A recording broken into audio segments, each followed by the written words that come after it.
35. Dari luar, jawabnya singkat, berusaha menghindari konflik. Nachua melangkah mendekat. Dari luar. Atau dari sidang Alia. Ryan mengangkat alis, menatap Nachua tanpa berkata. Diamnya justru jadi jawaban yang lebih menyakitkan. Nachua tersenyum miring, sinis. Benar, kan? Kamu datang ke kampus untuk lihat dia. Kenapa? Takut dia benar-benar pergi? Atau kamu mulai sadar, ternyata dia lebih kuat dari yang kamu kira? Nachua, cukup, ucap Ryan lirih namun tegas. Aku nggak mau bertengkar malam ini. Tapi aku mau. Bentak Nachua. Aku mau tahu apa yang sebenarnya kamu rasain sekarang, Mas Ryan. Selama ini kamu bilang hanya mencintai aku, kamu yang bilang menikahi Alia karena perjodohan. Tapi sekarang kamu ke sidangnya. Bawa hadiah. Untuk apa? Ryan menemejamkan mata sejenak. Ia letakkan kotak kecil itu di atas meja. Itu hadiah untuk kelulusannya. Sebuah bentuk penghargaan. Tidak lebih. Lagian aku bawa pulang lagi, karena udah ada orang lain yang ngasih. Nachua menatap tajam, nadanya berubah sedikit gemetar. Kalau memang tidak lebih, kenapa kamu kelihatan kecewa ketika tahu dia sudah lebih dulu diberi hadiah oleh orang lain? Apa kamu udah mulai menaruh perasaan sama dia? Pertanyaan itu menggantung di udara. Ryan menatap Nachua, wanita yang dulu ia pandang sebagai ketenangan, kelembutan, dan penyejuk. Tapi malam ini, yang ia lihat adalah sisi lain dari Nachua, penuh curiga, mudah tersulut, dan kasar dalam kalimat. Ryan menghela napas panjang, lalu duduk di sofa tanpa menjawab pertanyaan Nachua. Ia menghindar, bukan karena tidak tahu jawabannya, tetapi karena ia sendiri belum mampu menjawabnya dengan jujur. Nachua, ucapnya datar, saat ini aku sedang tidak ingin membahas perasaan. Aku lelah. Nachua menatapnya dengan sorot mata terluka. Kamu berubah, Mas. Ryan memalingkan wajah. Mungkin juga kamu yang berubah. Kamu bukan Nachua yang dulu. Kamu terlalu sibuk menakar cinta dan membandingkan diri. Kau menyalahkan aku. Enggak. Aku hanya mau tenang. Dan kamu, akhir-akhir ini, terlalu sering membuat semuanya menjadi lebih rumit. Seketika, keheningan menyelimuti ruangan. Nachua yang biasanya bisa mengendalikan dirinya, malam ini hanya bisa menahan air mata. Ia mundur perlahan, lalu masuk ke kamar mereka dan membanting pintu. Suara pintu yang tertutup keras menggema hingga ke dada Ryan yang penuh sesak. Ryan memandangi kotak mushaf itu sekali lagi.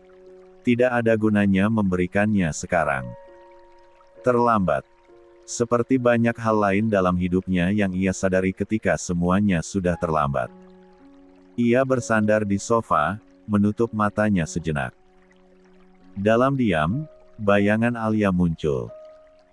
Wajahnya yang tenang di balik perjuangan, suaranya yang tegas ketika bicara soal prinsip, dan ketabahannya menghadapi hinaan, tekanan, serta ketidakadilan. Semua itu tidak bisa lagi Ryan abaikan. Hatinya gelisah. Perasaan yang dulu ia sangkal, kini tumbuh perlahan tanpa ia minta. Dan di kamar lain, Nachua menangis dalam diam. Ia merasa kalah sebelum sempat bertanding. Ia tahu, hatinya bukan lagi satu-satunya tempat berlabuh Ryan, dan itu menyakitkan lebih dari apapun. Malam itu, rumah mereka tidak dipenuhi doa dan zikir seperti biasanya. Tapi penuh tanya, luka, dan kebisuan yang menyimpan banyak kebenaran yang belum siap diungkap. 36. Perlakukan semua orang yang datang dalam hidupmu dengan baik, sekalipun sebagian dari mereka tidak memperlakukanmu cukup baik. Kita hanya memiliki kesempatan hidup satu kali di dunia ini, jangan membuat seseorang menyesal karena telah mengenalmu, tapi buatlah mereka menyesal karena tidak memperlakukanmu dengan baik setelah mereka sadar ternyata kehilangan begitu menyakitkan. Alia Khairunisa. Hari itu, langit tampak mendung sejak pagi. Seolah semesta ikut memberi pertanda bahwa akan ada sesuatu yang usai. Di pengadilan agama, ruang sidang yang biasanya riuh dengan perkara rumah tangga, hari ini terasa sedikit lebih sesak dari biasanya. Mungkin karena nama yang akan disebut hakim dalam beberapa menit ke depan bukan nama biasa melainkan nama seorang ustadz muda yang dulu dielu-elukan sebagai teladan keluarga sakinah di lingkungan mereka, Ryan Azmi. Alia duduk tenang di bangku penggugat. Wajahnya tanpa riasan berlebihan, hanya bedak tipis dan jilbab sederhana berwarna coklat tua. Di sampingnya, Fahri ikut duduk, bukan sebagai kuasa hukum, tapi sebagai saksi moral yang tak pernah berhenti mendukung Alia dalam diam. Mira pun duduk di belakangnya bersama kedua orang tua Alia, memberi kekuatan dengan tatapan yang tidak henti memberi semangat. Ryan belum juga tampak. Beberapa kali petugas pengadilan memanggil namanya. Sudah hampir 30 menit waktu terlewat, namun sosok lelaki yang dulu dipuja oleh banyak jamaah itu tak juga hadir. Bu Marwah duduk dengan wajah penuh amarah di sisi Najwa yang kini tampak lebih pucat dari biasanya. Kandungannya yang mulai membesar membuat langkahnya lambat. Tapi ekspresi wajahnya jelas menunjukkan rasa tidak terima atas kenyataan yang akan segera terjadi. Sidang cerai perkara nomor 227 PDT. G. 2025 PA dipersilakan dimulai, ujar hakim, suara mikrofon terdengar tegas. Baru saja hakim membuka sidang, pintu ruang sidang terbuka. Ryan muncul dengan langkah cepat namun enggan. Ia berpakaian rapi seperti biasa, tapi ada raut kelelahan dan tekanan dalam wajahnya. Ia menunduk, tidak berani menatap siapapun, terutama Alia. Tanpa menyapa siapa-siapa, Ryan langsung duduk di kursi tergugat. Tangannya tampak gemetar, dan sesekali ia mengusap pelipisnya dengan gerakan gugup. Ada hal yang ingin disampaikan sebelum kita masuk ke pokok putusan, tanya hakim. Alia menjawab duluan, suaranya tenang, nyaris datar. Tidak ada, Yang Mulia. Semua berkas telah lengkap, dan permintaan saya tetap, ingin berpisah secara baik-baik. Ryan masih diam. Hakim mengarahkan pandangan padanya. Tergugat. Ryan mendongak perlahan. Tatapannya tidak lagi sekeras dulu. Saya ingin menunda. Masih banyak hal yang saya pikir bisa diperbaiki. Terlalu banyak penundaan sudah diberikan, potong hakim dengan bijak. Dan penggugat tetap pada pendiriannya. Hening. Beberapa detik berlalu seperti selamanya. Ryan memejamkan mata, lalu akhirnya berkata lirih, kalau memang itu keinginan dia, saya tidak bisa memaksa. Dan akhirnya, palu diketuk. 3 kali. Tok, tok, tok. 37. Dengan ini, memutus perkara gugatan cerai atas nama Alia binti Hussein terhadap Ryan bin Azmi dinyatakan sah secara hukum. Keduanya tidak lagi terikat dalam hubungan suami istri. Tidak ada sorakan. Tidak ada isak tangis dari pihak perempuan. Bahkan Alia berdiri dengan wajah datar dan mengangguk kecil ke arah hakim sebagai bentuk penghormatan. Namun di kursi tergugat, Ryan tertunduk. Tidak satu pun kata keluar dari mulutnya. Matanya tampak berkaca-kaca, tapi ia terlalu keras kepala untuk menangis di depan publik. Yang ia lakukan hanyalah duduk diam, hancur, dan perlahan menyadari sesuatu yang selama ini ia abaikan. Bu Marwal berdiri dengan langkah kasar, menghampiri Alia. Matanya menyipit tajam. Kamu puas sekarang? Desisnya dengan suara rendah namun menusuk. Perempuan gak tahu diri. Kamu mempermalukan keluarga kami. Alia menatap mantan mertuanya itu lurus. Justru saya menjaga martabat saya sebagai perempuan. Kalau itu dianggap memalukan oleh Umi, mungkin yang Umi pahami tentang harga diri wanita memang berbeda. Mata Bu Marwah membelalak. Najwa mencoba menenangkan mertuanya, tetapi tidak mampu menyembunyikan senyum kecil di sudut bibirnya, entah karena lega atau karena mengira ia menang dalam kompetisi cinta yang tak pernah Alia ikuti. Ryan hanya bisa mendengar semua itu dari kursinya. Bahkan untuk sekadar berdiri, tubuhnya terasa berat. Alia berjalan keluar dari ruang sidang dengan kepala tegak. Di depan gedung, Fahri dan Mira menyambutnya dengan senyum. Tak ada pelukan. Tak ada perayaan. Hanya kelegaan. Seperti beban bertonton telah lepas dari pundaknya. Selamat, ucap Fahri pelan. Kamu sudah melangkah sejauh ini, Alia. Dan aku bangga sama kamu. Alia tersenyum tipis. Terima kasih Mas. Karena udah percaya bahwa aku bisa bertahan. Senja mulai turun, langit tampak memerah menyiratkan perubahan. Rumah yang biasanya dipenuhi suara ceramah, obrolan ringan, dan aktivitas mengaji, kini hening. Sejak pulang dari pengadilan agama tadi siang, Ryan hanya mengurung diri di ruang kerjanya. Kemeja putih yang dikenakan masih belum diganti, dasinya sudah dilonggarkan, namun wajahnya tetap tegang dan suram. Di ruang sidang tadi, Ryan menyaksikan dengan matanya sendiri bagaimana perempuan yang pernah ia sebut istri itu duduk tegak bukan dengan air mata, tapi dengan keyakinan. Tidak ada tangisan dari Alia. Justru wajahnya yang tenang dan tidak menggigil itulah yang menusuk ego Ryan lebih dalam. Sementara itu di ruang keluarga, Najwa sedang menyiapkan sajadah. Ia memanggil pelan sambil menoleh ke arah tangga. Mas, ayo sholat maghrib berjamaah. Aku udah siapin sajadah di ruang tengah. Tidak ada jawaban. Beberapa detik kemudian, terdengar suara dari lantai atas. Kamu sholat sendiri aja. Aku belum mau keluar dari ruangan. Kalimat itu membuat langkah Najwa terhenti. Ia menggigit bibir bawahnya, berusaha menahan rasa tidak nyaman yang mengendap sejak tadi siang. Biasanya, Ryanlah yang selalu menjadi imam di rumah. Setiap waktu salat datang, Ryan selalu sigap mengambil wudhu dan menuntun dirinya dengan suara bacaan lembut dan khusyuk.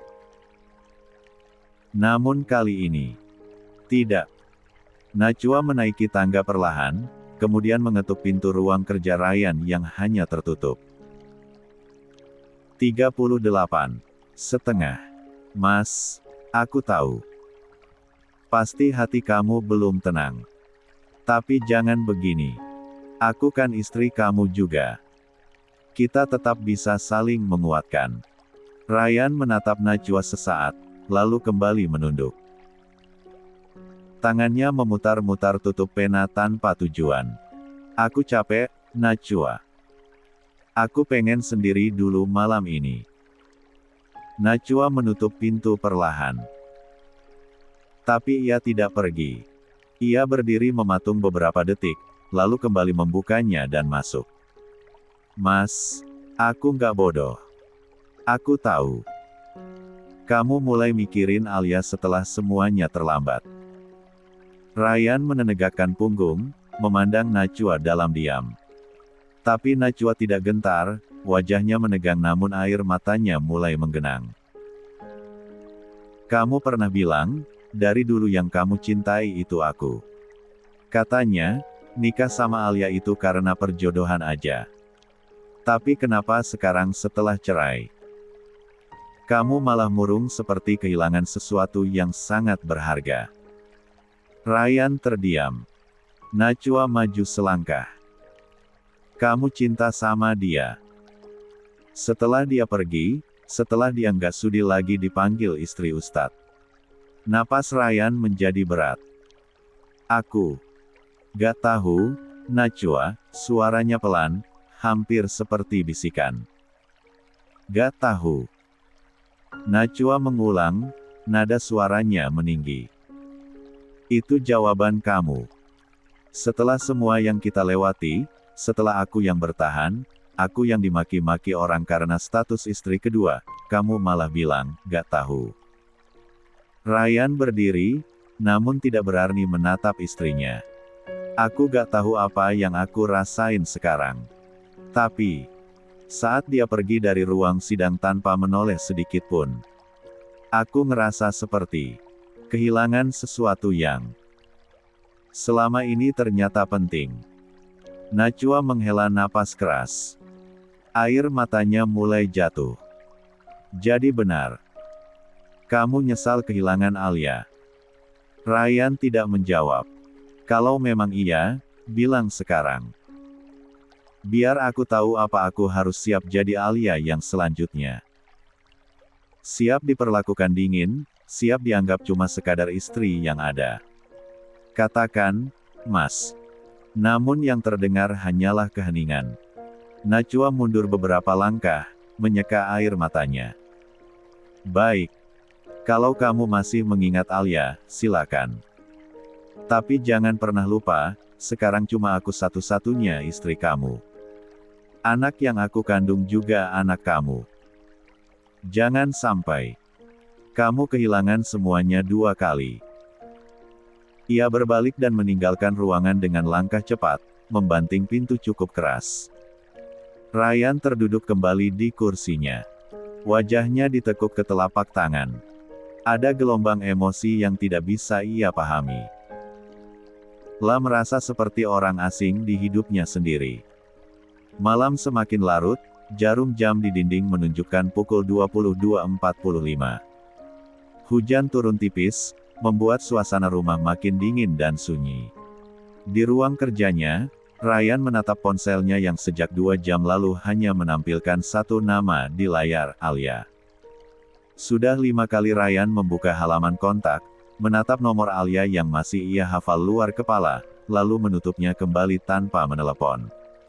Namun kali ini, dorongan batin itu tak tertahankan.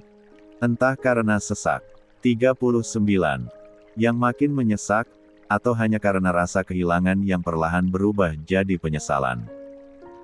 Dengan ragu, akhirnya Ryan menekan tombol panggil. Nafasnya menggantung saat terdengar nada sambung. 1 detik. 2 detik. 5 detik. Namun yang menyambut bukan suara Alia. Nomor yang Anda tuju sedang tidak dapat dihubungi. Silakan coba beberapa saat lagi.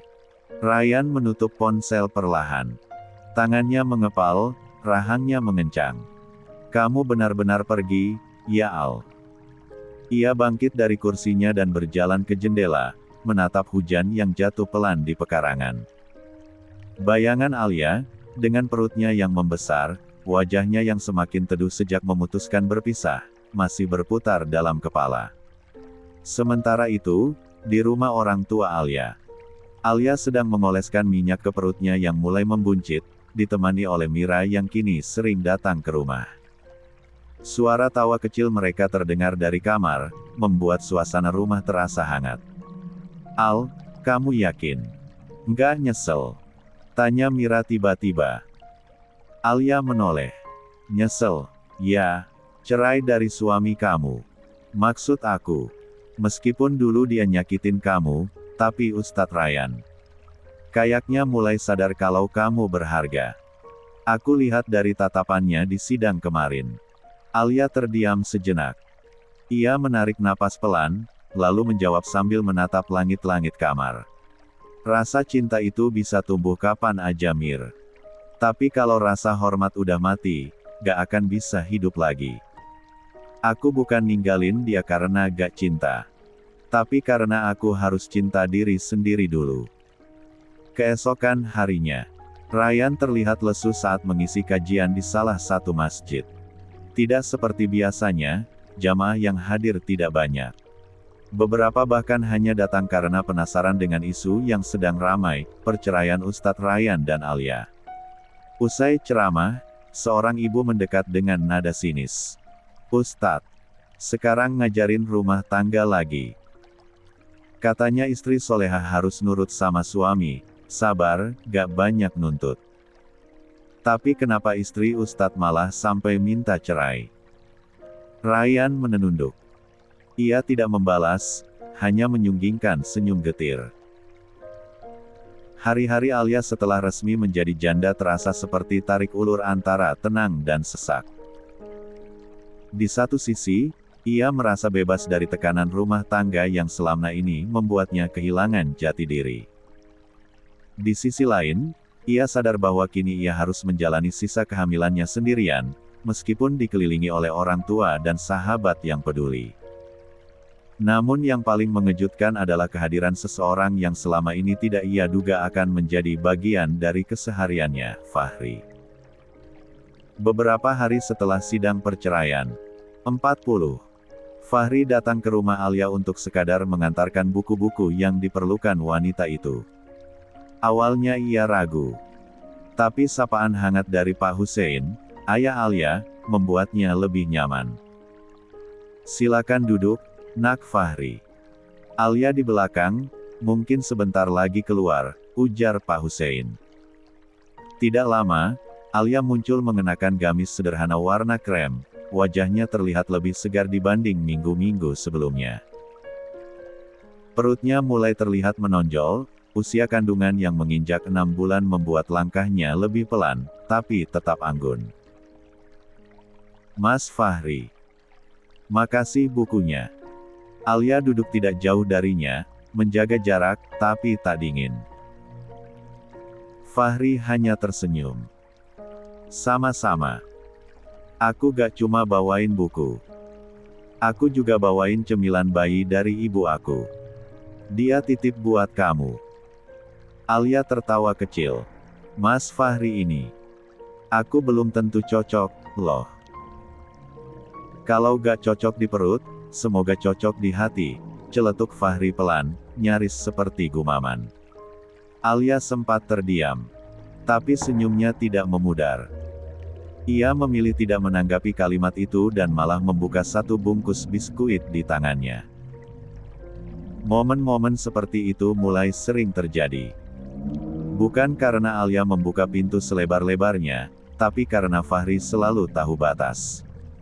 Ia tak pernah menyentuh, tak pernah merayu. Hanya hadir, menenangkan, memberi arah tanpa mendikte. Satu sore, di taman depan rumah. Alia duduk di kursi taman sambil membaca. Perutnya mulai terasa berat kalau duduk terlalu lama. Fahri, yang hari itu mampir setelah dari kampus, menghampiri dengan membawa es jeruk. Jangan terlalu sering minum kopi. Ganti yang segar-segar dulu, ucapnya sambil menyodorkan minuman. Alia menerimanya, mengangguk kecil. Terima kasih. Kamu makin ceria kayak dulu Alia, dulu saat kita masih sama-sama kuliah. Kamu adalah junior yang paling kerasa kepala dan cerewet, ujar Fahri sedikit flashback. Alia tersenyum lebar. Dulu aku gak ada anggun-anggunnya jadi cewek ya mas. Semoga aku masih bisa lihat senyum kamu selebar dulu, Alia. Alia menunduk malu, sesekali menyeruput es jeruk di tangannya. Mereka berbincang pelan, tentang kampus, tentang dunia akademik, dan sesekali tentang musik klasik yang ternyata sama-sama mereka sukai. Tak ada rayuan, tak ada ajakan menjalin hubungan. Tapi setiap kali Fahri pamit pulang, Alia selalu melihat kepergiannya dengan sedikit perasaan ringan. Tak berat, tak menggantung. Hanya nyaman.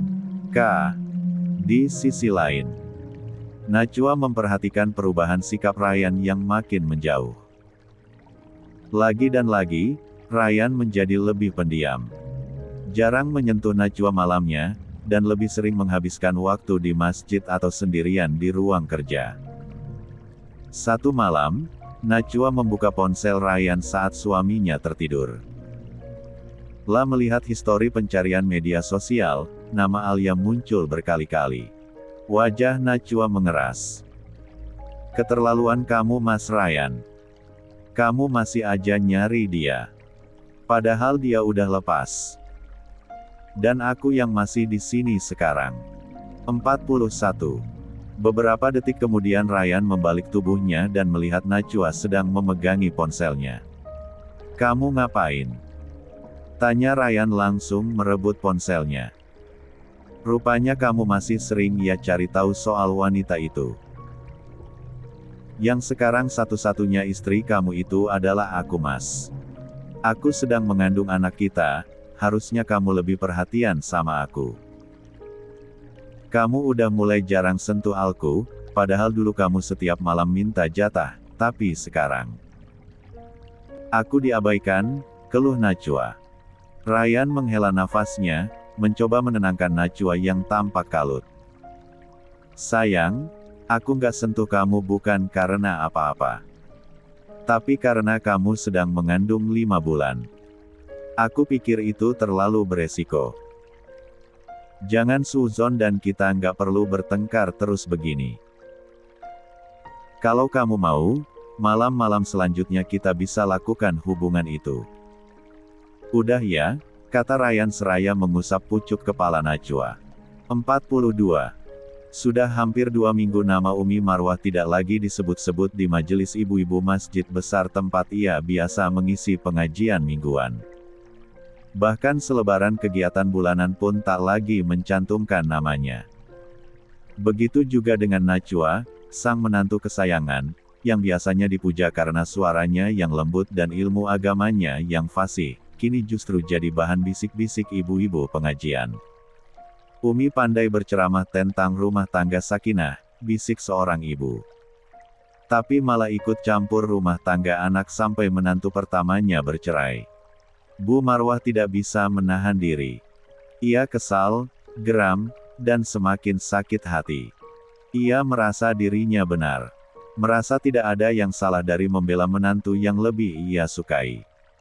Tapi dunia nyatanya tak peduli siapa yang dia suka. Masyarakat melihat, mencatat, dan kini, berbalik menghakimi. Hari itu, tubuh Bu Marwah mulai lemah. Ia demam, tensinya naik turun, dan hanya bisa terbaring di kamar.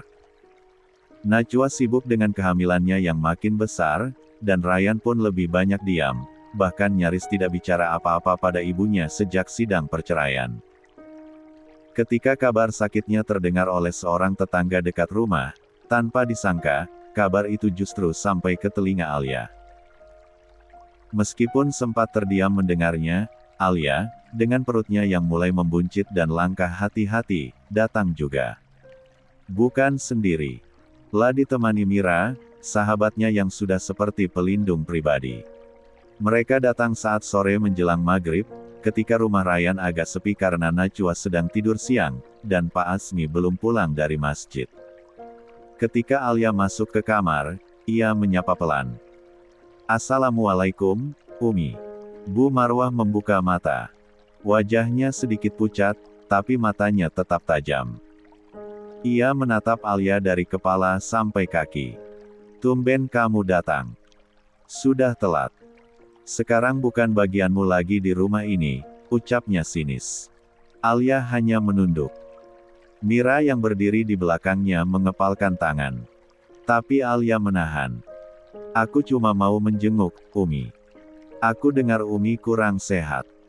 Nggak usah berpura-pura baik. Kamu udah rusak nama keluarga ini. Udah bikin malu Ryan dan saya di hadapan jamaah. Mira tidak tahan. Ia maju setapak. Umi. Kalau bukan karena Alia punya hati, mungkin Umi udah dilupakan. Tapi orang seperti Umi, mana bisa tahu diri. Mira, ujar Alia cepat, mencoba meredakan. Tepat saat itu, Pak Asmi masuk ke kamar dengan langkah cepat.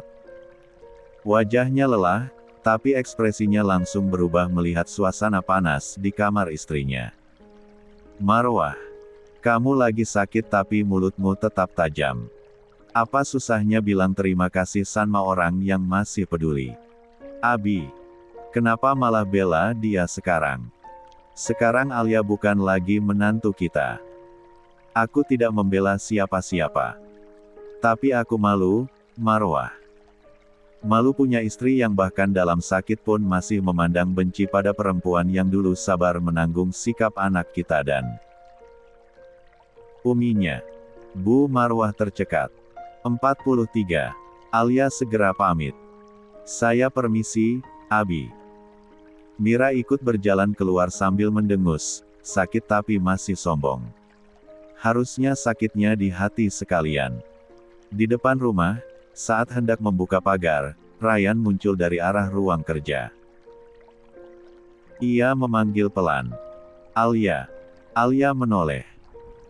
Mira sudah siap pasang kuda-kuda, seakan Ryan mau menyerang. Ya. Ryan berjalan mendekat. Tidak ada senyum. Tapi sorot matanya tidak sekeras biasanya. Kamu sehat? Alhamdulillah, Mas. Jawab Alia singkat. Kandunganmu sehat juga? Alhamdulillah sehat, lagi-lagi jawabannya datar. Ada jeda. Ryan terlihat ingin bicara lebih, tapi Alia menggenggam tali tasnya erat. Mas, aku datang bukan untuk ngobrol. Aku cuma menjenguk ibu kamu. Sekadar manusiawi, bukan karena hubungan kita. Aku permisi. Ryan mengangguk pelan. Terima kasih. Sudah datang. Alia hanya mengangguk, dan pergi bersama Mira. Begitu masuk mobil, Mira langsung membuka suara. Sumpah ya, Al. Lain kali jangan baik-baik amat sama orang yang nggak tahu berterima kasih. Dulu kamu dihina, sekarang datang dijutekin. Ngapain coba? Alia hanya tersenyum pahit. Karena kalau aku terus menyimpan dendam, aku sama aja kayak mereka. Mira terdiam. Sementara di balik tirai kamar, Bu Marwah terduduk dalam diam. Ia mendengar semua yang dikatakan suaminya. Dan suara Ryan yang terdengar lirih bicara pada Alia pun menghantam egonya pelan-pelan. Tapi, mulutnya tetap terkunci. Arogan, keras, dan belum ingin mengakui, kalau ia perlahan sedang dikalahkan oleh kenyataan. Sudah hampir seminggu Bu Marwah terbaring lemah di kamar lantai 2. Tenaganya banyak berkurang. Kata dokter, kondisi psikis juga turut berpengaruh. Tekanan mental dan stres turut memperlambat proses pemulihan. Namun yang terasa lebih berat dari sakit itu sendiri adalah dinginnya sikap menantunya yang kini tinggal seatap, Najwa. Hari-hari pertama setelah jatuh sakit, Najwa masih tampak perhatian, meskipun hanya sebatas menyajikan makanan atau sekadar mengecek suhu tubuh. Tapi seiring kehamilannya yang semakin besar, rasa lelah makin mudah datang. Dan perlahan, perhatian itu berubah jadi keluhan. Siang itu, Ryan baru saja pulang dari masjid, ketika Najwa memanggilnya dari ruang keluarga. Mas, aku nggak kuat lagi deh ngurus Umi sendirian. Perutku makin besar, kaki makin bengkak. Aku butuh bantuan. Bisa tolong carikan Art aja ya? Ryan meletakkan peci ke atas meja dan menatap istrinya. 44. Art. Iya, aku nggak mungkin urus semua ini sendirian. Mas juga kerja, aku juga lagi hamil. Kalau nggak Art ya? Mungkin Abi kamu aja bawa Umi pulang ke rumah mereka. Biar dirawat di sana. Nada Najwa terdengar tegas, nyaris seperti perintah. Tidak ada lagi kelembutan yang dulu membuat Ryan jatuh hati. Najwa, itu ibu aku. Iya, aku tahu. Tapi Umi juga mertuaku. Aku udah bantu semampuku, tapi aku juga manusia, Mas. Aku hamil. Aku capek. Ryan menghela napas. Ia tidak bisa langsung menjawab. Sebelum sempat bicara lebih jauh, Pak Asmi muncul dari arah kamar istrinya. La sempat mendengar sebagian percakapan. Tidak sepenuhnya. Tapi cukup untuk membuat raut wajahnya berubah. Kalau memang begitu, saya akan bawa Umi kalian pulang ke rumah kami sore ini juga, ucap Pak Asmi. Datar. Najwa tersentak. Abi, aku cuma... Sudah. Kamu benar. Kalian masih pengantin baru. Punya urusan sendiri. Nggak perlu dipaksakan. Mungkin ini juga teguran untuk kami orang tua. Ryan membuka suara, mencoba menenangkan. Abi, bukan begitu maksud. Nggak apa, Ryan. Abi paham. Kadang, orang yang merasa paling dekat justru paling cepat lelah ketika yang dilayaninya tidak lagi tampak berjasa. Kalimat itu menamparkan Najwa dalam diam. Sore itu, suasana rumah hening saat Bu Marwah dibawa pulang oleh suaminya dengan bantuan seorang tetangga dan mobil sewaan. Ia tidak bicara apapun, hanya diam di kursi roda, sesekali melirik Ryan dan Najwa, tapi tidak menatap terlalu lama. Beberapa tetangga yang melihat dari luar pagar hanya saling pandang. Bu Marwah yang dulu angkuh, kini kembali ke rumahnya dalam diam. Dan rumah itu terasa kosong, meskipun penuh. Malamnya, Ryan hanya menatap kosong ke langit-langit kamar. Najwa yang biasanya bermanja-manja pun kali ini hanya diam, menyadari sikapnya siang tadi sudah melampaui batas. Aku cuma capek, Mas. Lirih Najwa, memecah keheningan. Ryan tak menjawab. Ia hanya membalikkan tubuh, membiarkan malam menjawab semuanya.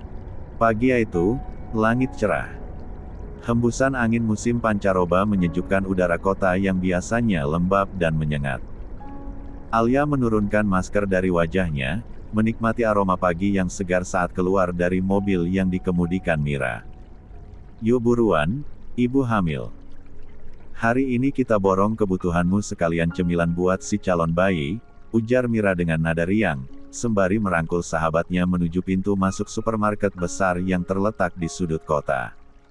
Alia hanya tersenyum kecil. Kehamilannya kini memasuki usia 7 bulan, dan ia sudah mulai terbiasa berjalan lebih lambat, lebih berhati-hati. Namun hari-harinya jauh lebih tenang sekarang. Tidak ada suara makian. Tidak ada drama. Tidak ada lagi tekanan mertua atau wajah suami yang menolak keberadaan dirinya. 45. Baru saja mereka mendorong troli ke lorong susu dan kebutuhan rumah tangga, Mira mendadak mencubit pelan lengan Alia. Itu. Bukannya si ratu drama. Alia menoleh perlahan. Najwa. Mantan madunya, kini dengan perut besar yang hanya beda 1 bulan dan langkah sedikit terburu-buru, sedang membayar taksi online yang mengantarnya. Sendirian. Alia tidak berkata sepatah kata pun, hanya membetulkan posisi masker dan menunduk pelan. Mira, sebaliknya, berdiri tegak dengan dagu terangkat. Masya Allah. Udah kayak seleb. Tapi kok nggak dianterin suami sih? Gak ada supir. Art juga enggak. Sindir Mira saat Najwa melintas tak jauh dari mereka. Najwa menghentikan langkahnya. Tatapan matanya menusuk. Maaf, ini tempat umum. Kalau nggak suka lihat saya, mending kalian ke toko lain aja. Mira tertawa. Kita kesini duluan, sayang. Lagian, kita kesini bukan buat lihat kamu. Kamu cuma bonus. Bonus drama queen. Najwa mendekat, meletakkan tangannya di pinggang. Heran ya, udah cerai masih aja muter-muter bawa cerita. Apa hidup kalian gak punya arah tanpa bawa-bawa nama saya? Alia hendak menarik lengan Mira untuk menjauh, tapi Mira tetap di tempat. Oh jadi kamu mikir kita butuh kamu buat bikin cerita? Lah kamu aja yang gak bisa hidup tanpa ngeledek-ledek Alia dari kemarin. Dari waktu kalian serumah, sampai sekarang. Ngaca, Najwa. Udah gak punya empati? Ngurus ibu mertua aja ogah-ogahan, sekarang datang ke sini sendirian sambil nyinyir. Elok bener. Najwa mencibir. Alia juga nggak suci. Dia ninggalin rumah suaminya, lalu pamer kebahagiaan. Bukan istri baik-baik itu namanya. Mira mendekat satu langkah. Tapi dia nggak pernah rebut suami orang. Tangan Alia menahan Mira, meski ekspresi wajahnya tetap tenang. Tidak ada gejolak. Tidak ada luka. Ia hanya berkata pelan. Mira, udah. Gak usah debat sama orang yang belum siap terima kebenaran. Kadang, kesombongan bikin orang buta. Aku udah selesai sama masa lalu. Lagian, aku kesini buat beli kebutuhan. Bukan buat berdebat sama perempuan yang cuma tahu menang sendiri. Najwa sempat ingin menjawab, tapi tatapan Alia kali ini terlalu tenang untuk dilawan. Sementara Mira menambahkan tajam, kita gak perlu ngatur hidup kamu. Tapi jangan harap kamu bisa ngatur jalan hidup Alia juga. Kamu udah menang duluan, Najwa. Tapi kamu kalah di akhirnya. Karena kamu gak pernah ngerti arti menang yang sebenarnya. Setelah selesai belanja dan kembali ke mobil, Mira melirik Alia yang tampak kembali tenang. Kamu nggak kesel barusan? Alia tersenyum. Dulu iya. Sekarang, udah enggak. Aku kasihan aja. Orang yang terlalu sibuk menjatuhkan orang lain biasanya karena dia sedang jatuh diam-diam. Wih, puitis juga nih Bumil. Enggak puitis. Cuma, belajar dari luka yang udah sembuh. Mira menggenggam tangan Alia, tersenyum bangga. Dalam hati, ia tahu, perempuan di sampingnya ini jauh lebih kuat daripada yang terlihat. 46. Langit tampak cerah, meskipun angin mulai berhembus lebih kencang seolah menandakan hujan akan segera datang. Mobil yang membawa Alia dan Mira berhenti tepat di depan rumah. Setelah mengangkat kantong-kantong belanja ke dalam, Mira melirik jam tangannya. Aku langsung pulang ya, Al. Ibu nitip belanjaan juga soalnya, ucap Mira sambil meraih tas kecilnya. Alia mengangguk. Iya, makasih ya udah nemenin. Hati-hati di jalan. Mira tersenyum lalu mencium pipi Alia sekilas. Jangan dipikirin tuh Najwa. Fokus aja ke hidupmu yang baru. Kamu udah di jalur yang benar. Alia hanya mengangguk ringan. Ia tidak ingin menambahkan apapun. Begitu Mira pergi dan suara mobilnya menjauh, rumah kembali hening. Baru saja Alia hendak membawa belanjaan ke dapur, suara mobil lain berhenti di depan pagar. Tok tok tok. Alia membuka pintu perlahan dan mendapati sosok Fahri berdiri sopan dengan map coklat di tangannya. Ia mengenakan batik lengan panjang dan celana bahan rapi, membuat penampilannya terlihat sangat formal. Assalamualaikum, ucap Fahri pelan. Waalaikumsalam, Mas Fahri. Alia agak terkejut, tapi segera mempersilakan Fahri masuk. Ia tahu, Fahri tidak mungkin datang tanpa alasan yang jelas. Silakan duduk. Maaf, baru pulang belanja, kata Alia sembari merapikan kerudungnya yang agak kusut karena tertiup angin tadi. Fahri menunggu hingga Alia duduk di seberang, lalu membuka mapnya dan menyerahkan sebuah undangan bergaya sederhana namun elegan. Aku kesini mau mengundang kamu dan keluarga ke acara peresmian pesantren Al-Hikmah, akhir pekan depan. Alia membaca undangan itu pelan. Matanya terhenti pada deretan nama-nama di balik pendirian pesantren. Nama Fahri tertulis paling atas sebagai salah satu pendiri dan donatur utama. Masya Allah. Ini yang dulu Mas Fahri pernah ceritakan. Fahri mengangguk. Iya. Alhamdulillah akhirnya selesai juga. Dan aku mau kamu hadir. Akan lebih berarti. Alia tersenyum tipis. Selamat ya. Aku senang dengarnya. Aku juga mau minta tolong. Kalau kamu berkenan nanti sesekali ikut kegiatan bimbingan atau motivasi santri putri. Aku tahu kamu punya kapasitas itu. Lagian aku juga nggak bisa ngabisin waktu di pesantren, karena kan harus ngajar. Alia menatap Fahri sejenak. Dalam hati ia kagum dengan konsistensi dan ketulusan Fahri. Tidak pernah menekan, tidak pernah memaksa. Selalu menghargai jarak. Insya Allah. Kalau waktu dan kondisi memungkinkan, aku bersedia, jawabnya tenang. Fahri tampak lega mendengar jawabannya. Ia bangkit setelah berbasa-basi sebentar, merasa tidak ingin terlalu lama. Aku nggak lama-lama, cuma mau sampaikan undangan dan niat baik. Terima kasih sudah menerima aku dengan baik, Alia. Alia mengangguk dan berdiri ikut mengantar sampai teras. Terima kasih juga, Mas Fahri. 47. Mereka saling bertukar senyum tipis tenang dan dewasa. Saat mobil Fahri menjauh dari pandangan, Alia masih berdiri sebentar di depan rumah. Hatinya terasa hangat. Kali ini, harapan datang bukan dari seseorang yang pernah mengecewakan. Tapi dari seseorang yang hadir membawa makna, tanpa pernah memintanya untuk melupakan apa yang telah ia lewati. Setelah Fahri pergi, Alia baru saja hendak menutup pintu saat suara deru mobil terdengar lagi dari arah yang berlawanan.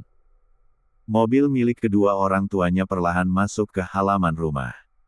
Bu Rahmah membuka pintu lebih dulu, sementara Pak Hussein menutup gerbang perlahan setelah memarkir kendaraan. Alia menyambut mereka dengan senyum. Baru pulang? Iya, dari rumah Bude. Kamu sendirian? Tanya sang ibu sambil melirik ke dalam rumah.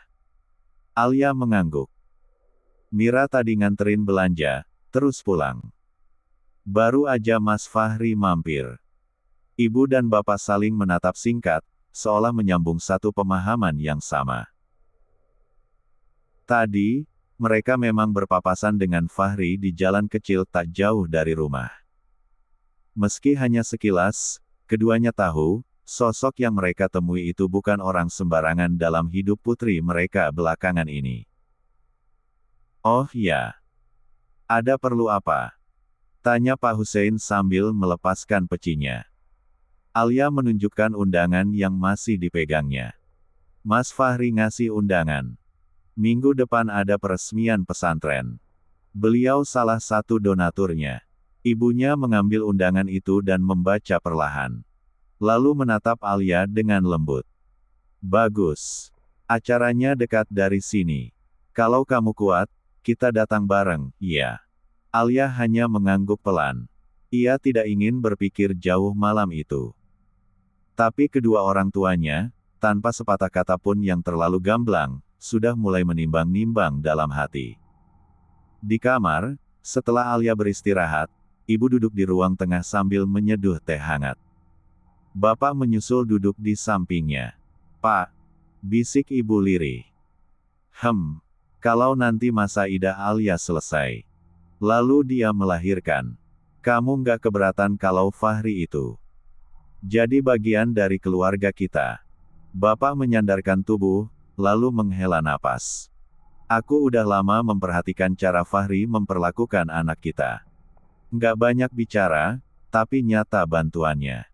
Kalau laki-laki itu memang baik, dan niatnya serius, aku nggak akan menghalangi. Bu Rahmah tersenyum.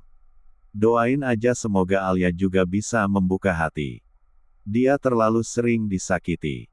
Tapi aku yakin, hatinya nggak tertutup untuk orang yang baik. Bapak mengangguk pelan, sementara di kejauhan, angin malam mulai berhembus membawa aroma damai.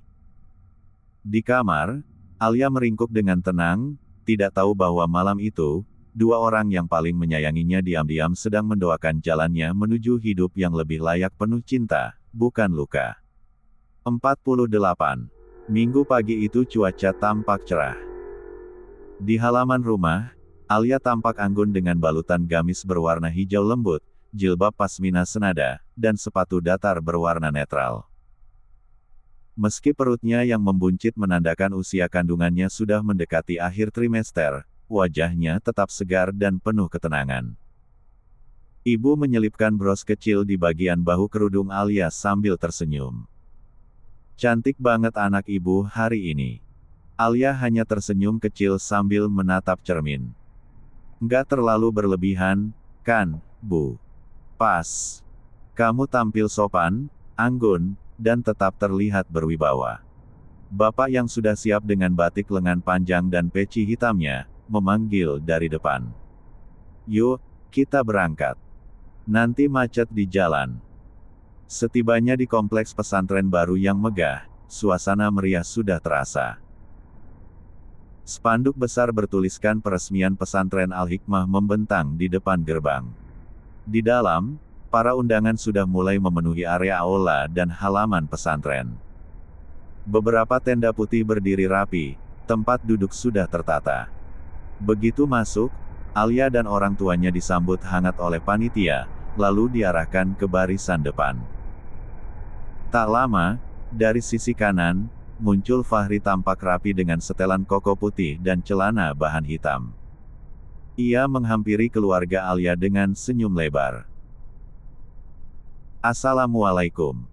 Alhamdulillah datang juga, ucap Fahri sambil menyalami bapak dan ibu Alia, lalu mengangguk hormat ke Alia. Waalaikumsalam. Terima kasih sudah mengundang kami Nak Fahri, sahut Pak Hussein. Alia hanya tersenyum sopan. Selamat ya, Mas Fahri. Sudah sejauh ini membangun pesantren. Fahri tertawa kecil. Ah kamu, aku cuma salah satu pemilik dan donaturnya Koal. Ada beberapa lagi. Belum sempat kalimat Fahri selesai, suara dari kejauhan membuat Alia menoleh. Terlihat satu rombongan baru tiba. Mobil hitam berhenti di depan aula utama. Keluarga Rayyan turun satu persatu, Bu Marwah, Pak Asmi, Najwa, dan Rayyan sendiri. Alia refleks menarik napas dalam. Bukan karena rindu, bukan juga karena ingin kembali. Hanya saja ia tidak menyangka akan bertemu di momen seperti ini. Pak Asmi yang melihat Alia dan keluarganya langsung menghampiri, menyalami bapak dan ibu Alia dengan hangat. Assalamualaikum. Sehat ya, Hussein, Bu Rahmah. Wah, Alia makin cerah sekarang, ucap Pak Asmi ramah. Ibu Alia membalas dengan sopan. Waalaikumsalam, alhamdulillah sehat. Terima kasih, Pak Asmi. Bu Marwah hanya melirik dan melempar senyum tipis pada Alia, tapi langsung disusul dengan nada khasnya yang menyebalkan. Wah, Alia kelihatan makin sehat. Mungkin karena sekarang nggak pusing lagi mikirin rumah tangga. Cuma fokus jalan-jalan dan hamil doang, iya. Alia tersenyum tipis. Tidak terpancing. Saya lebih pusing ngurus tesis, Umi. Tapi alhamdulillah, selesai juga. Doakan anaknya lahir lancar. Bu Marwah terdiam sesaat, sebelum tersenyum sinis. Ya semoga saja. Tapi pasti akan beda rasanya, punya anak tapi nggak ada bapaknya. Fahri yang berdiri tak jauh langsung menoleh. Suasana menegang, tapi Alia hanya tersenyum sopan. Insya Allah, anak saya tetap punya masa depan. Karena Tuhan yang jaga, bukan manusia yang banyak mencibir. Pak Asmi menegur pelan, sudahlah, Marwah. Jaga ucapan. Hari ini hari baik, jangan rusak suasana. 49. Bu Marwah hanya mendengus kecil lalu mundur dan berdiri di samping Najwa yang sejak tadi sibuk merapikan jilbab dan memegangi lengan Rayyan. Najwa tidak ingin ketinggalan. La melingkarkan lengannya pada Rayyan, lalu bersuara cukup keras. Sayang, nanti kita duduknya di depan, ya. Biar kelihatan jelas waktu sambutan. Alia menoleh sekilas lalu kembali menatap ke arah panggung. Tak satu pun dari gesture Najwa itu mengusik hatinya. Tapi Mira yang diam-diam memperhatikan dari kejauhan, hanya bisa mengangkat alis dan mengirim pesan ke ponsel Alia. Mereka konyol banget ya, sampai harus nunjukin kemesraan yang maksa kayak gitu. Alia tersenyum kecil membaca pesan itu. Acara pun dimulai. Sambutan demi sambutan mengalir. Dan benar saja, Pak Azmi diumumkan sebagai salah satu pemilik dan donatur utama pesantren Al-Hikmah bersama Fahri dan beberapa nama lainnya. Tak heran jika kehadiran keluarga Ryan cukup disorot. Setelah acara inti, para tamu diperkenankan berkeliling melihat fasilitas pesantren. Fahri menemani Alia dan kedua orang tuanya, menjelaskan detail fasilitas dan visi pesantren ke depan. Tak hanya fokus pada pendidikan agama, pesantren ini juga akan menampung anak-anak yatim dan duafa. Kami ingin tempat ini jadi titik harapan, kata Fahri sambil memandang bangunan 2 lantai yang rapi. Bukan sekadar pesantren, tapi rumah bagi mereka yang kehilangan arah. Alia terdiam. Kata-kata itu menyentuhnya. Sementara di tempat lain, Bu Marwah duduk di bawah tenda VIP dengan wajah kesal. Najwa sibuk mengecek ponselnya dan tampak tak peduli. Ryan hanya diam memandangi punggung Alia dari kejauhan. Hatinya terhimpit sesuatu yang tak bisa ia cerna. Wanita itu berdiri teguh, bahkan lebih kuat dari bayangan siapapun. Dan kini, Ryan pun harus menelan kenyataan. Ia kehilangan, bukan karena ditinggalkan, tapi karena tidak pernah bisa menghargai saat masih dimiliki. Acara peresmian pesantren Al-Hikmah akhirnya selesai menjelang siang. Para tamu mulai berangsur meninggalkan lokasi. Alia bersama kedua orang tuanya berjalan perlahan menuju tempat parkir, melewati koridor pesantren yang diteduhi pohon rindang. Udara siang cukup panas, namun suasana hati Alia tetap teduh. La masih menyimpan senyum kecil atas kesan baik dari acara tadi, terutama saat melihat Fahri dengan segala dedikasinya. Namun langkah mereka terhenti sejenak ketika dari arah berlawanan, Bu Marwah dan Pak Azmi berjalan menuju arah keluar pula. Di saat yang tak terhindarkan, kedua ibu itu berpapasan tepat di jalur utama gerbang. Tatapan Bu Marwah dan Bu Rahmah bertemu. Sejenak keduanya terdiam. Ada aura tegang yang langsung terasa. Beberapa orang sempat melirik, tapi segera berpaling pura-pura tidak melihat. Bu Marwah melipat tangan di dada. Matanya menyapu Bu Rahmah dari atas sampai bawah. Senyum tipisnya lebih mirip sindiran. Wah, sampai detik ini saya nggak ngangka loh Bu Rahmah. Tumben kelihatan di acara beginian. Biasanya lebih suka diam-diam, ya. Bu Rahmah yang selama ini dikenal kalem dan tidak mudah terpancing, hanya tersenyum kaku. Ia melirik Alia sekilas, memastikan anaknya baik-baik saja sebelum menjawab. Ya, kami diundang. Namanya acara keagamaan, apalagi anak saya juga kenal dekat dengan salah satu tokohnya di sini. Nggak sopan kalau menolak, kan? Bu Marwah terkekeh, namun nadanya penuh tajam. Dekat. Oh, maksudnya Fahri itu. Iya sih. Kelihatannya sekarang mulai dekat ya. Nggak ngangka, cepet juga anaknya cari jalan, baru padahal baru juga cerai. 50. Ibu Alia menajamkan pandangan. Kalau dekat dengan orang baik dan bisa menghargai anak saya, apa salahnya, Bu? Yang bahaya itu justru kalau hidup dalam rumah tapi dilukai setiap hari baik fisik maupun batin. Pak Azmi dan Pak Hussein, suami Bu Marwah dan Bu Rahmah, yang berjalan di belakang mereka, langsung mempercepat langkah saat menyadari ketegangan meningkat.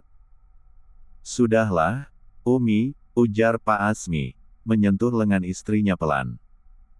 Bu, jangan diangkat jadi perkara, timpal Pak Hussein dengan nada lebih tegas. Kita di tempat pesantren, bukan di pasar. Namun Bu Marwah tampak belum puas. Ia melirik tajam ke arah Alia, lalu ke ibunya. Saya cuma kasihan aja, Bu. Anak perempuan kok seperti menodai martabat keluarga. Masa anak Pak Hussein yang selama ini cukup disegani orang-orang bercerai, lagi hamil pula. Malu nggak sih? Napas Bu Rahmah mulai terasa berat. Tapi kali ini, ia tidak bisa diam. Ia menatap mantan besannya itu lurus-lurus. Dengan suara tenang namun mengandung kekuatan, ia menjawab. Yang memalukan bukan anak saya, Bu. Tapi laki-laki yang tidak bisa membimbing rumah tangganya, yang membagi cinta seenaknya dan menyakiti perempuan yang dia nikahi karena perjodohan, bukan cinta. Anak saya tidak merebut, tidak menyakiti. Dia hanya memilih menyelamatkan dirinya dari kerusakan yang diabaikan. Bu Marwah terdiam, wajahnya memerah, tidak menyangka Bu Rahmah membalas setajam itu. Alia yang berdiri di samping ibunya, merasa takjub. Jarang sekali ia melihat ibunya setegas itu. Sementara Najwa, yang ikut mendampingi Bu Marwah, hanya menunduk. Ia tidak berani menatap Alia atau ikut menyahut. Pak Asmi menarik napas panjang, lalu mengangguk kecil pada Bu Rahmah. Maafkan istri saya, Bu Rahmah. Kadang memang sulit menelan kenyataan bahwa anak sendiri bisa bersalah. Bu Rahmah hanya tersenyum datar. Saya pun manusia biasa, Pak Asmi. Tapi saya didik anak saya untuk tahu kapan harus diam dan kapan harus bicara. Alia dan ibunya lalu berjalan melewati mereka tanpa menoleh lagi. Bu Rahmah menggenggam tangan Alia erat-erat, seolah mengatakan, ibu ada di pihakmu. Selalu. Mereka masuk ke mobil dan meninggalkan area pesantren dengan hati yang jauh lebih tenang daripada saat datang. Di belakang, Bu Marwah akhirnya tidak bisa menahan diri dan berkata pelan pada suaminya, lihat Bi. Mereka semua sekarang menghina saya. Padahal saya cuma membela anak saya sendiri. Pak Asmi menatap istrinya dengan ekspresi kecewa. Mungkin, Marwah. Karena caramu membela justru menjatuhkan orang lain. Sekarang giliran kita yang belajar jadi bijak, sebelum karma datang dari arah yang nggak terduga. Setelah perjalanan pulang dari peresmian pesantren yang berjalan dalam keheningan, mobil keluarga Ryan akhirnya berhenti di halaman rumah mereka. Ryan turun lebih dulu, diikuti Najwa yang membenarkan kerudungnya sambil menahan rasa tidak enak di hati. Bu Marwah turun paling terakhir, dengan wajah penuh amarah yang tak sempat ditutupi. Begitu pintu rumah ditutup, suasana langsung memanas. Subhanallah, Ryan. Bu Marwah menghentakkan tas tangannya ke sofa, membuat semua menoleh. Kamu itu kemana wibawamu? Ibunya Alia sudah nyindir ibumu terang-terangan tadi, dan kamu cuma berdiri macam patung. Ryan tidak langsung menjawab. Ia hanya membuka kancing atas baju kokonya dan duduk di sofa, melepas peci, menyandarkan kepala dengan mata terpejam sejenak. Ibu dihina, Ryan. Ibumu. Masih untung tadi nggak ada tamu yang perhatikan. Dan kamu masih diem. 51. Najwa yang sedari tadi ikut menyimak, perlahan duduk di samping ibu mertuanya. Namun bukan untuk menenangkan, justru ikut memancing suasana. Mas. Panggil Najwa lembut, suara dan raut wajahnya seolah tetap bersahaja. Aku juga tadi agak sedih, tahu nggak? Saat Alia membiarkan ibunya menyerang Umi dengan kata-kata sindiran nggak pantas. Mereka benar-benar mempermalukan Umi. Ryan membuka mata, menatap Najwa sejenak, lalu memindah pandangannya ke ibunya. Umi, aku nggak diem karena aku takut atau apa. Tapi aku diem karena aku tahu, kalau aku ikut buka suara, yang muncul nanti bukan penyelesaian, tapi aib.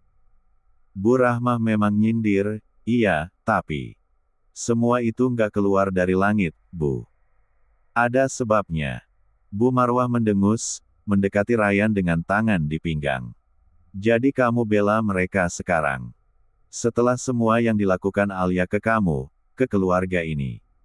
Dia ninggalin kamu, nyeret nama kita di gosip cerai-cerai, dan kamu masih bisa bela dia. Ryan berdiri pelan, membetulkan posisi duduknya, lalu memandang ibunya lurus. Alia ninggalin aku karena aku nggak pernah benar-benar menjaga dia, Umi.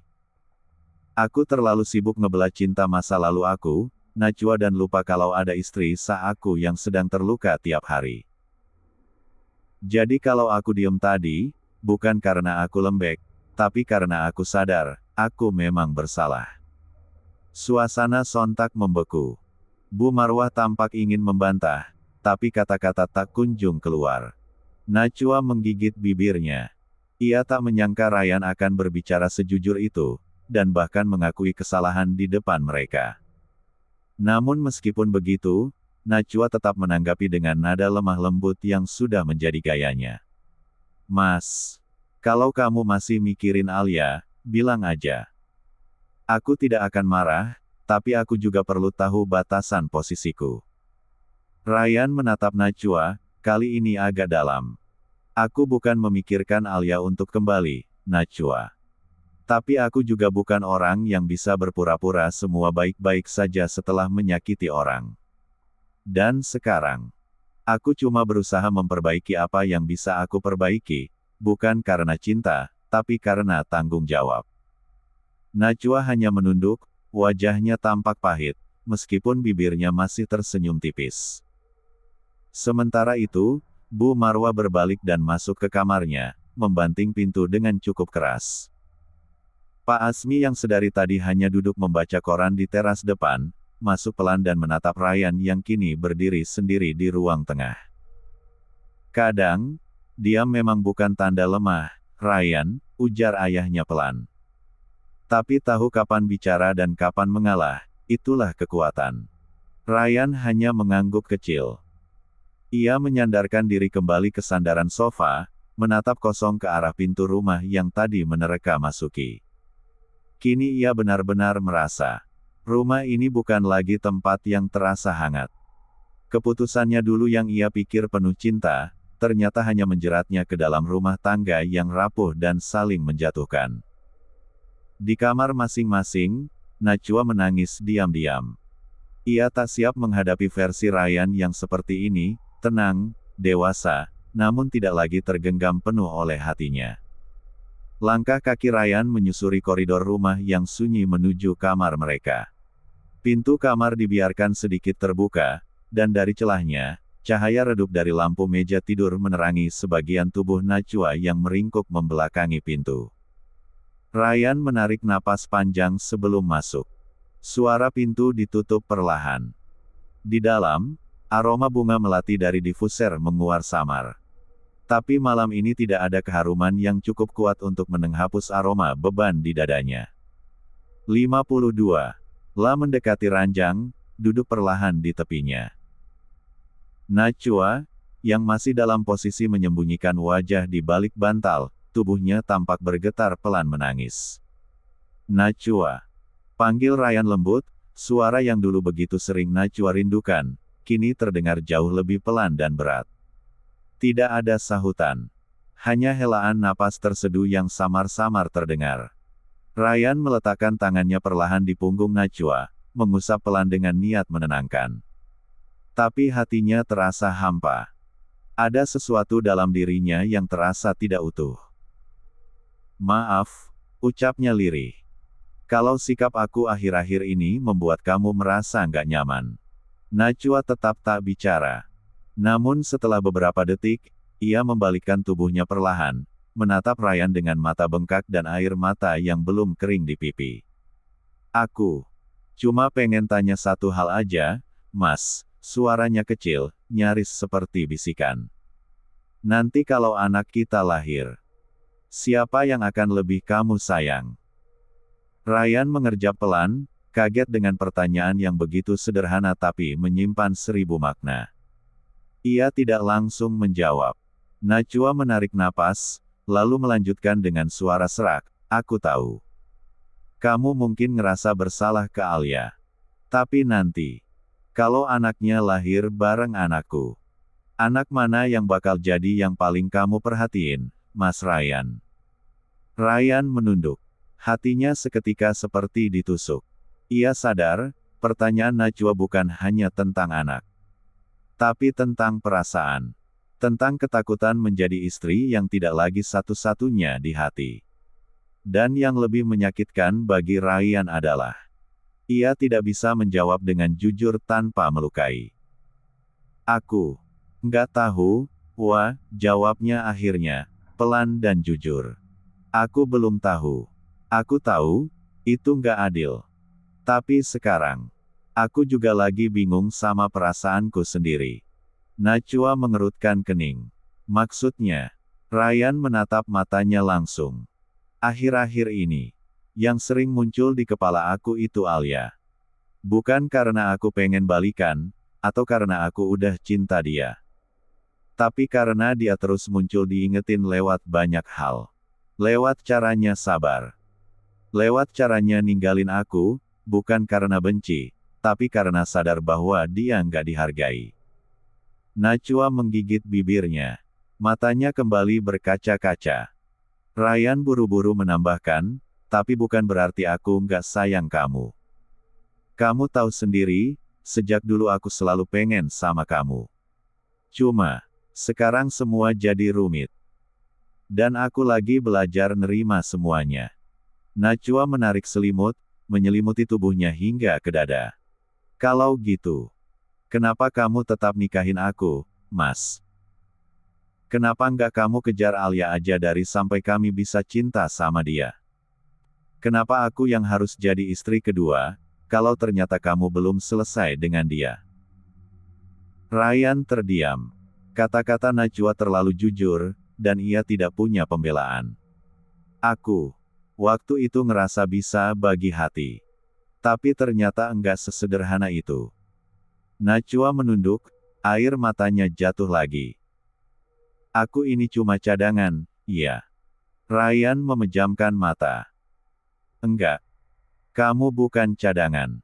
Kamu adalah seseorang yang aku pilih. Tapi sekarang aku sadar. Aku belum selesai memperbaiki diriku sendiri. Dan aku gagal menjaga siapapun dengan baik. Suasana kembali hening. Hanya terdengar detik jam dinding yang terus berdetak. Ryan berdiri perlahan. Istirahat, ya. Nggak baik buat kandungan kamu kalau terus kepikiran. La melangkah ke pintu, lalu berhenti sejenak. Aku akan tetap jadi ayah yang bertanggung jawab. Untuk 53 anakmu. Dan untuk anak Alia juga. Najwa hanya menatap kosong, tanpa menjawab. Saat pintu ditutup, tangisnya kembali pecah. Ia mencintai Ryan dengan sepenuh hati, namun kini harus menerima bahwa cinta yang ia yakini kokoh itu ternyata masih menyisakan ruang untuk luka lama yang belum sembuh. Dan Ryan. Ia berdiri di koridor gelap rumah, memandangi pintu kamar yang baru ia tutup. Di antara keheningan, yang ia pikirkan hanyalah satu hal. Apa benar? Ini jalan yang dia pilih dengan sadar. 54. Malam itu hujan turun begitu deras. Petir sesekali menyambar, langit terlihat kelabu gelap seperti ikut gelisah akan sesuatu. Rumah Alia yang biasanya tenang, malam itu dikejutkan oleh suara ringkih yang nyaring. Alia, kamu kenapa, nak? Bu Rahma panik setengah mati ketika mendengar Alia berteriak dari kamarnya. Bu, ketuban. Ketuban Alia pecah. Suara Alia bergetar sambil menahan sakit luar biasa yang menyerangnya secara tiba-tiba. Panik. Bu Rahma segera mencoba menghubungi suaminya yang sedang itikaf di masjid kompleks. Namun, berkali-kali panggilan telepon hanya berakhir dengan nada sambung. Sinyal buruk dan suara hujan mempersulit komunikasi. Tanpa berpikir panjang, Bu Rahma mengusap air matanya yang mulai jatuh dan menggenggam ponsel dengan gemetar. Hanya ada satu nama yang terlintas di kepalanya. Fahri. Pria yang selalu hadir dalam banyak masa sulit Alia. Yang ia tahu, hanya dia yang bisa diandalkan sekarang. Fahri. Tolong, Alia. Tolong antar ke rumah sakit. Ketubannya pecah. Suara Bu Rahma tercekat, nyaris tak terdengar karena tangisnya. Tak butuh waktu lama. Mobil sedan hitam milik Fahri berhenti di depan pagar dengan lampu menyala terang menembus derasnya hujan. Fahri keluar dengan payung besar, langsung menghampiri Alia yang dipapah sang ibu. Alia, tarik napas. Kita bisa lewati ini. Ucap Fahri dengan suara serak namun tenang, berusaha menjadi penopang di malam kelabu itu. Dalam perjalanan ke rumah sakit, suara tangis tertahan Alia bersahut-sahutan dengan deru hujan yang menghantam kaca jendela mobil. Jalanan yang licin membuat Fahri harus mengemudi dengan hati-hati, tapi tetap sigap. Beberapa kali Alia menggenggam dashboard mobil dengan kuat, tubuhnya melengkung kesakitan. Fahri tidak pernah merasa setegang malam itu. Tangannya menggenggam kemudi dengan kuat, matanya fokus di jalan yang licin, tapi telinganya terus memperhatikan suara Alia yang menderita. Sesampainya di rumah sakit, Alia langsung dibawa ke ruang bersalin. Bu Rahma tetap mendampingi di sisi Alia, sementara Fahri menunggu di luar ruang operasi dengan wajah tegang dan penuh doa. Setengah jam. 1 jam. 2 jam. Hujan masih mengguyur bumi tanpa ampun, seolah langit menangis menyaksikan perjuangan seorang ibu di ruang bersalin. Fahri berdiri di bawah lampu lorong rumah sakit yang redup. Pandangannya kosong. Pikirannya bercampur aduk. Pukul 2.13 dini hari. Tangisan pertama yang nyaring terdengar dari ruang bersalin. Tangisan kehidupan. Alia berhasil melahirkan seorang bayi laki-laki. Tampan, mungil, dan tampak begitu kuat. Tapi tubuh Alia begitu lemah. Dokter menyarankan agar ia tidak banyak diganggu dan dibiarkan istirahat penuh pasca proses persalinan yang cukup dramatis. Bu Rahmah memeluk sang bayi dengan cucuran air mata. Masya Allah. Ganteng sekali kamu, nak. 55. Namun, ada satu hal yang belum dilakukan, Hasan. Aku, boleh? Tanya Fahri lirih, menatap bayi mungil itu dengan pandangan berkaca-kaca. Tidak ada penolakan. Bahkan perawat yang ada di sana pun mengangguk pelan. Bu Rahmah menyerahkan bayi itu kepadanya. Fahri mendekap bayi itu di dadanya.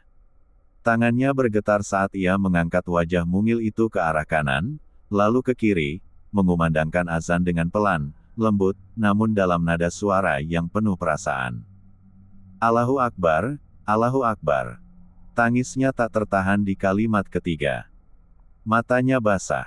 Ada rasa yang Fahri sendiri tak mampu definisikan. Haru, bahagia, takut, sayang, bangga. Semuanya bercampur dalam detak jantung yang mengencang. Ia merasa seperti memiliki ikatan yang begitu dalam dengan makhluk kecil yang kini berada di pelukannya. Begitu azan selesai, ia memeluk bayi itu lebih erat. Setitik air mata jatuh di pipi mungil sang bayi. Selamat datang ke dunia, nak, ucap Fahri pelan. Di balik jendela kaca, Alia terbaring lemah. Matanya terbuka tipis, menatap sosok Fahri yang kini berdiri dengan memeluk bayinya penuh kasih. Ia menangis. Bukan karena sakit, bukan karena sedih. Tapi karena entah sejak kapan, sosok Fahri telah memenuhi ruang kosong yang selama ini dibiarkan Ryan tanpa isi. Fahri menatap balik ke arahnya. Pandangan mereka bertemu. Tidak ada kalimat, tapi mata mereka saling bicara. Ada syukur, ada luka yang sudah mulai sembuh, dan ada rasa yang semakin dalam tumbuh tanpa dipaksa. Malam itu, yang lahir bukan hanya seorang bayi, tapi juga harapan baru, jalan baru, dan mungkin cinta baru. Pagi itu, udara masih dingin ketika Ryan melangkahkan kaki keluar rumah menuju masjid kecil di kompleks perumahan. Niatnya hanya ingin menenangkan diri dengan sholat duha, sebab pikirannya belakangan ini kacau. Hubungannya dengan Najwa yang mulai renggang, bayang-bayang Alia yang terus hadir dalam ingatan, dan penyesalan demi penyesalan yang menghantui pikirannya. Tepat di gerbang masjid, langkah Ryan terhenti saat berpapasan dengan Pak Hussein ayah Alia. Assalamualaikum, Ustadz Ryan. Waalaikumsalam warahmatullah, Pak Hussein, balas Ryan dengan anggukan sopan. Pak Hussein menatapnya sebentar, lalu berkata dengan suara tenang namun penuh makna, tadi malam, Alia melahirkan. Putra pertama kalian lahir dengan selamat. Alhamdulillah. Dada Ryan seperti dihantam petir di siang bolong. La menatap Pak Hussein, tercengang. Melahirkan. Alia. Di mana sekarang, Pak? Masih di rumah sakit. Ibunya yang menemani. Ryan mengangguk buru-buru, wajahnya mulai memucat. Terima kasih, Pak. Saya akan ke sana. Segera setelah itu, Ryan pulang ke rumah. Wajahnya tegang. Najwa yang sedang duduk di sofa ruang tamu, menghentikan aktivitas scroll ponselnya dan menatap suaminya dengan alis terangkat. Kenapa, Mas? Alia melahirkan tadi malam, ucap Ryan cepat. Kita ke rumah sakit sekarang. 56. Apa? Melahirkan? Suara Najwa meninggi, namun ia cepat-cepat menurunkan nada bicara. Oh, baiklah. Aku siap. Di dapur, Bu Marwah mendengar semua itu dan segera keluar. Apa? Melahirkan? Ya Allah. Apa harus kita ke sana? Tentu saja, Umi. Meskipun Alia udah bukan menantu di rumah ini tapi tetap aja cucu Umi baru lahir semalam dari rahim Alia. Ini hal besar. Tanpa banyak bicara lagi, mereka semua berangkat ke rumah sakit. Hujan rintik-rintik masih turun. Di dalam mobil, suasana hening. Najwa terlihat tenang di luar, tapi di dalam hatinya bergolak. Bu Marwah, meski diam, matanya menyiratkan ketidaksukaan. Sementara Ryan hanya fokus mengemudi, wajahnya serius. Sesampainya di rumah sakit, mereka langsung menuju ruang perawatan. Di dalam, Bu Rahma tengah menyuapi Alia bubur hangat. Wajah Alia masih pucat namun tenang. Di sisi tempat tidur, terbaring bayi mungil dengan selimut biru muda. Ketika rombongan itu masuk, Alia dan ibunya menoleh. Pandangan Alia dan Ryan bertemu. Sekilas. Lalu Alia menunduk. Assalamualaikum, sapa Ryan pelan. Waalaikumsalam, jawab Bu Rahmah, berusaha ramah. Alia, bagaimana kabarnya? Tanya Ryan, langkahnya maju mendekat. Alhamdulillah. Bayinya sehat, dan ibunya juga sedang pemulihan. Pak Asmi yang menyusul kemudian langsung tersenyum, menatap cucu barunya. Ia memuji bayi mungil itu, lalu menepuk pundak Ryan. Mirip kamu waktu bayi, katanya lembut. Namun Bu Marwah hanya berdiri mematung di sudut ruangan. Tatapannya tajam pada Alia, lalu pada bayi itu. Najwa berdiri di dekat pintu, tersenyum manis namun matanya berkaca-kaca. Selamat ya, Alia. Bayinya lucu sekali, ujar Najwa lembut. Alia menoleh dan tersenyum sopan. Terima kasih. Namun ketegangan mulai terasa ketika Bu Marwah akhirnya membuka suara. Ya, akhirnya lahiran juga. Tapi tetap aja, pada akhirnya bayi ini tanpa ayah di rumah. Ucapan itu menghentikan semua aktivitas di ruangan. Bu Rahmah menatap Bu Marwah tajam, dan bahkan Pak Asmi terlihat tidak nyaman. Marwah, tegur Pak Asmi pelan namun tegas. Jaga kata-kata kamu. Ini bukan tempatnya. Bu Marwah cemberut, lalu duduk di kursi sudut dengan mendengus. Najwa yang merasa tidak nyaman, mencoba mencairkan suasana. Umi, kita doain aja semoga semua sehat dan diberi keberkahan. Najwa tiba-tiba bersikap manis. Ryan mengabaikan semua yang ia dengar, kini fokusnya di dalam ruangan itu hanyalah pada Alia dan bayi mereka. Sampai beberapa saat kemudian dokter kembali masuk memeriksa kondisi Alia. Semua orang diminta keluar. Setelah beberapa menit, sang dokter kembali keluar dan hanya mengizinkan satu orang saja masuk ke dalam dan bergiliran. Semua orang paham, mungkin orang yang butuh masuk sekarang adalah Ryan terlebih dahulu. Saat Ryan masuk lagi dan hanya seorang diri, ruangan itu masih terasa hangat oleh sapaan pagi. Sinar matahari menembus tirai jendela rumah sakit, membentuk garis-garis lembut di lantai keramik putih. Di atas ranjang, Alia terlihat pucat namun tenang. Di sisinya, Bayi mungil itu tertidur pulas dalam balutan selimut biru muda yang baru dibawakan oleh perawat tadi pagi. 50